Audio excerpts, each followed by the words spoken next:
En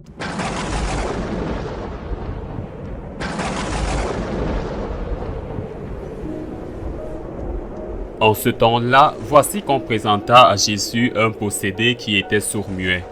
Lorsque le démon eut été expulsé, le sourd-muet se mit à parler. Les foules furent dans l'admiration, et elles disaient, « Jamais rien de pareil ne s'est vu en Israël. » Mais les pharisiens disaient, « C'est par le chef des démons qu'il expulse les démons. » Jésus parcourait toutes les villes et tous les villages, enseignant dans leurs synagogues, proclamant l'évangile du royaume et guérissant toute maladie et toute infirmité.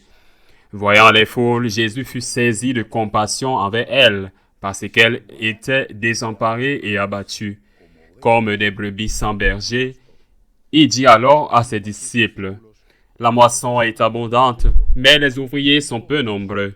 Priez donc le maître de la moisson d'envoyer des ouvriers pour sa moisson. » Acclamons la parole de Dieu.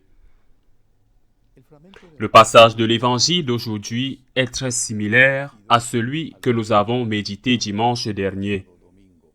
Priez le maître de la moisson d'envoyer des ouvriers à sa moisson. Mais il y a une phrase précédente très importante, dit Jésus en voyant ces gens qui étaient les gens épuisés et abandonnés comme des brebis qui n'ont pas de berger. Quand on se consacre au Seigneur. C'est la raison principale. Ce n'est pas une consécration à une activité, c'est une consécration à Dieu. Je veux être de Dieu, je veux me consacrer à lui. Nous les prêtres sommes des prêtres du Christ. Nous ne sommes pas des prêtres du peuple ou des pauvres ou des malades, non. Nous sommes prêtres du Christ. Mais cette consécration au Christ, c'est pour le nom du Christ. Représenter le Christ pour servir le peuple, servir les malades, servir les pauvres, servir ceux qui souffrent, servir tout le monde. Nous sommes prêtres du Christ pour le peuple, par les prêtres du peuple. Et c'est dire que je ne suis pas un employé d'une multinationale ou un employé d'une branche de la multinationale qui est une paroisse. Je suis consacré à Dieu et pour le Christ, pour l'amour du Christ, je me suis consacré.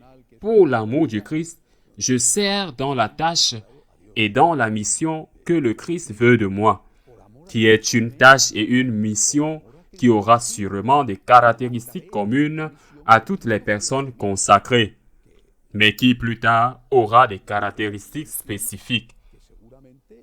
Un prêtre d'un monastère cloîtré n'a pas à faire la même chose qu'un prêtre diocésain qui s'occupe d'une paroisse. Un prêtre d'une congrégation religieuse qui éduque les enfants n'a pas à faire la même chose que le prêtre d'une congrégation religieuse qui se consacre aux soins des malades.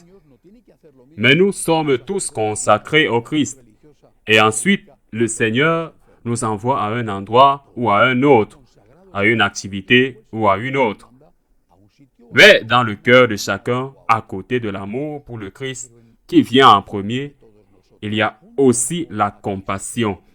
La compassion pour notre prochain dans le besoin. La compassion pour ceux qui ne connaissent pas Dieu. Et nous devons prier, ce sera la compassion pour les malades. Et nous devons aider à les guérir. C'est la compassion pour les pauvres. Et nous devons les aider à les nourrir. Ce sera de la compassion pour ceux qui ne connaissent pas Dieu et qui se font du mal. Et nous devons les évangéliser et leur parler de Dieu. Tous sont comme des brebis sans berger. Tous, nous avons été appelés par Jésus pour aider ces gens, pour aider ces personnes au nom du Christ. Alors, faisons ce que dit le Seigneur. Demandons aux personnes qui veulent se consacrer à lui. Donner leur vie pour lui et par amour pour lui, d'être aux côtés de cette foule grandissante qui ne connaît pas Dieu, qui se fait du mal parce qu'ils ne connaissent pas Dieu, qu'ils peuvent mettre leur salut éternel en danger parce qu'ils ne connaissent pas Dieu, et que personne ne leur a dit que ce qu'ils font est mal. Nous devons avoir de la compassion pour eux.